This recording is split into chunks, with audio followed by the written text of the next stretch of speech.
Hello বন্ধুরা, আশা করি তোমরা সবাই খুব ভালো আছো। আমি কঙ্কনা, আমার একটি মিনি ভ্লগে তোমাদের সবাইকে স্বাগত জানাই।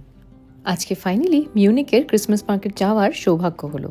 দেখো ওয়েদারটা কি বাজে, সকাল থেকে এরকম ফগি আর অন্ধকার হয়ে রয়েছে, আর এখন 0 ডিগ্রি টেম্পারেচার। কিন্তু তাতে কি, আমরা কাজ কর্ম সেরে অফিস সেরে বেরিয়ে পড়েছি ক্রিসমাস মার্কেটসের উদ্দেশ্যে। প্রতি বছর মেঘা, অনির্বাণ আর আমি এখানে আসি সকাল সকাল, আর সারাদিন ঘুরি ফিরি, খাই দাই, তারপরে প্রায় বিকেল বিকেল বাড়ি যাই। তবে এই বছরটা কিন্তু একটু অন্যরকম, শুধু আমি আর অনির্বাণই এই ক্রিসমাস মার্কেটে এসেছি।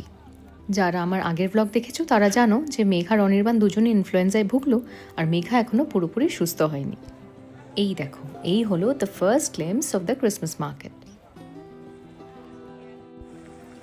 পেছনে যে সেই বিশাল টাওয়ারটা দেখতে পাচ্ছ, এটা হলো মিউনিক সিটির রাথ হাউস, বা যাকে ইংলিশে বলা হয় টাউন হল। আর এটা হলো একটা নিও Gothic architecture that creates a magical backdrop for this Christmas market every year. প্রতি বছর এই ক্রিসমাস মার্কেটটা মিউনিকের মারিয়ান প্লাটস বলে জায়গাতে হয়। বলতে পারো এটা খানিকটা আমাদের কলকাতা নিউ মার্কেট বা গড়িয়াহাটের মতো।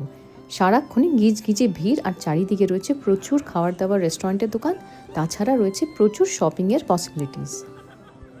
এই ক্রিসমাস মার্কেটটা কিন্তু one of the oldest and most historic Christmas markets in Munich. এটা শুরু হয়েছিল প্রায় 1400 শতাব্দীতে, আর তখন অবশ্য তার নাম ছিল নিকোলাই মার্কেট বা সেন্ট নিকোলাস মার্কেট।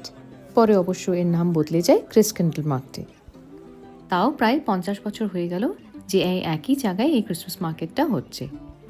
আর এটা হলো গ্লু ওয়াইনের স্টল, যাকে ইংলিশে মুল ওয়াইনও বলা হয়, আর এটা জার্মান ক্রিসমাস মার্কেটসের one of the main attractions. যখন কেউ ওয়াইন কেনে তখন এই কাপের দাম ধরেই টাকাটা দিতে হয় ওদেরকে, আবার ওয়াইন খাওয়া হয়ে গেলে যখন কাপটা ফেরত দেবে সেই টাকাটা ওরা ফেরত দিয়ে দেয়। অনেকে আবার এই কাপগুলো বাড়িও নিয়ে যায় সাথে করে অ্যাজ এ মেমেন্টো। আমার কাছেও কিন্তু খান দুয়েক রয়েছে এইরকম কাপ।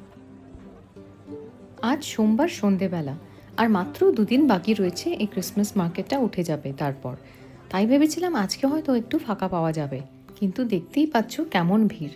তাহলে ভেবে দেখো শনি রোববার কী অবস্থা হয় এখানে। এই দেখো কি সুন্দর এই ক্যান্ডেল হোল্ডারগুলো, এগুলো পুরো গ্লাসের, আর এর উপরে রয়েছে হাত দিয়ে আকাশ নানান রকমের সব ক্রিসমাস রিলেটেড ডিজাইনস। আমার বাড়িতেও কোনো না কোনো ভিডিওতে দেখে থাকবে এগুলো। তবে একটা জিনিস, সুন্দর সুন্দর জিনিস পাওয়া যায় ঠিকই, তবে ক্রিসমাস মার্কেটে কিন্তু সব জিনিসপত্রের বেশ ভালো দাম।